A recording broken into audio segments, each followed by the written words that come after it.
A gente sabe também que, enquanto esse dia não chega, as coisas não são fáceis, né? As coisas não são um mar de rosas.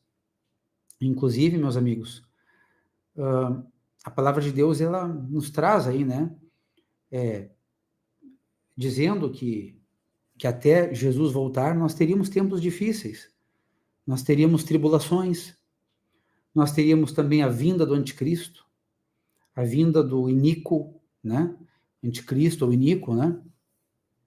O apóstolo Paulo, ele chama de iníquo, né? Ou, conforme a tradução, nós temos lá o perverso, o homem da iniquidade, né?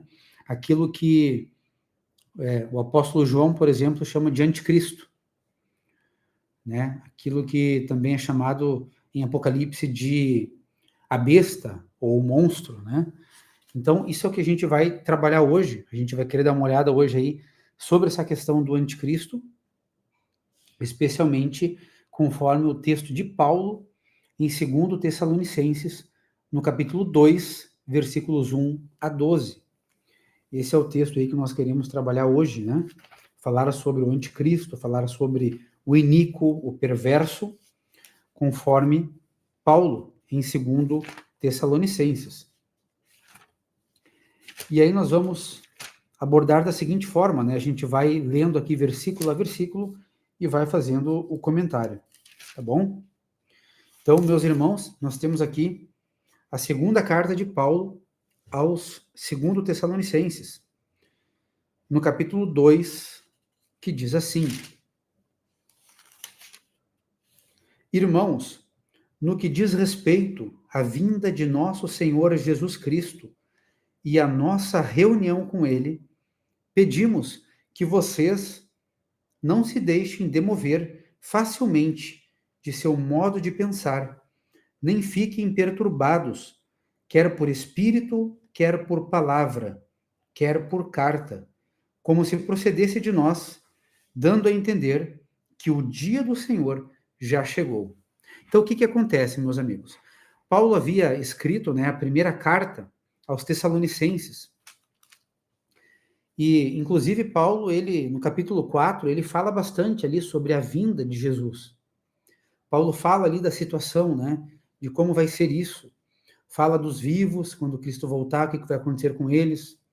Fala dos mortos, né, que serão ressuscitados, enfim. Então, traz tanta esperança para esses cristãos de Tessalônica, da cidade de Tessalônica, que alguns estavam achando que Cristo realmente estava voltando ali, de uma forma realmente breve, né, para o tempo deles ali.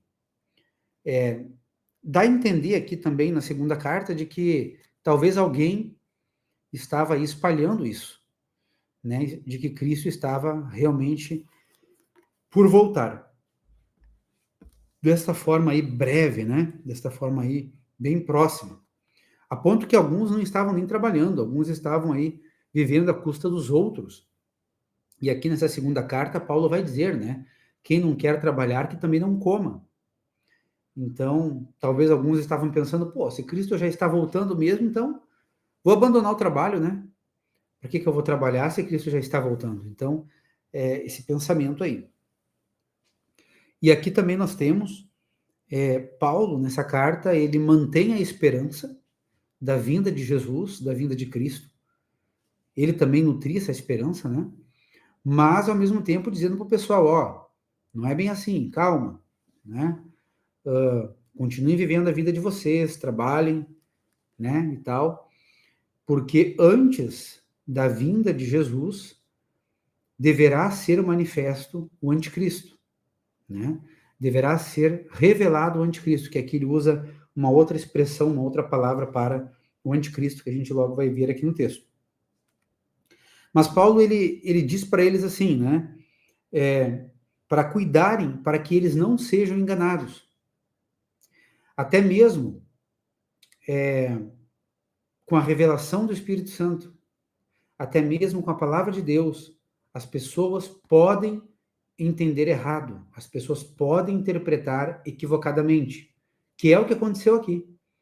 Eles tiveram, né, a palavra de Deus, a revelação do Espírito Santo, com a primeira carta de Paulo aos Tessalonicenses, E aí deu uma confusão ali com alguns, né? Achando que Cristo já estava realmente voltando. Então, mesmo sendo a palavra de Deus, mesmo sendo revelação do Espírito, por causa de que nós somos humanos, nós somos falhos, imperfeitos, nós podemos receber a mensagem de uma maneira equivocada, né? Não da parte de Deus, mas da parte de nós humanos. Isso pode acontecer. É o que Paulo diz aqui, né? Quer por carta. Então, até mesmo eles que receberam a primeira carta aos Tessalonicenses interpretaram um pouco errado também. Pode acontecer isso. Mas então, Paulo está dizendo, não se deixe enganar. Até mesmo com a minha carta aí que eu mandei para vocês. Paulo está dizendo isso, né? E aí, a partir do versículo 3, ninguém de modo nenhum os engane, porque isto não acontecerá sem que primeiro venha a apostasia e seja revelado o homem da iniquidade, o filho da perdição. Então aqui Paulo ele revela, né? Paulo fala que antes de Jesus Cristo voltar, vai acontecer a apostasia. E apostasia geralmente a gente fala mais assim, num sentido de abandono da fé, num sentido de perda, né, da fé em Cristo, em Deus. Mas aqui na carta de Paulo aos Tessalonicenses, falando sobre o anticristo, sobre esse homem da iniquidade, né? Aqui vai mais além, é um sentido mais forte, é um sentido de rebelião mesmo, um sentido de revolta contra Deus. E nessa revolta, nessa rebelião contra Deus, apareceria o iníquo, né? O homem da iniquidade, o perverso. Que lá no original grego a gente tem a palavra anomos. E anomos literalmente significa sem lei. Essa pessoa, esse ser, ele seria alguém sem lei. Alguém que não respeita ninguém. Alguém que não está sujeito, não se sujeita a Deus, né? E não se sujeita aos seres humanos. Ele vive por conta dele mesmo, né? Ou pelo menos pensa que vive por conta dele mesmo, né? Mas na verdade Deus é quem sempre está no comando e no controle de tudo. Deus nunca perde o controle e o comando das coisas, né? E agora Paulo passa a falar para a gente características aí desse ser, né? O que ele vai fazer, como ele vai agir, né? Inclusive, a gente não sabe se é uma pessoa, se é um ser sobrenatural, não fica claro exatamente quem ele é, né? O que ele é, na verdade.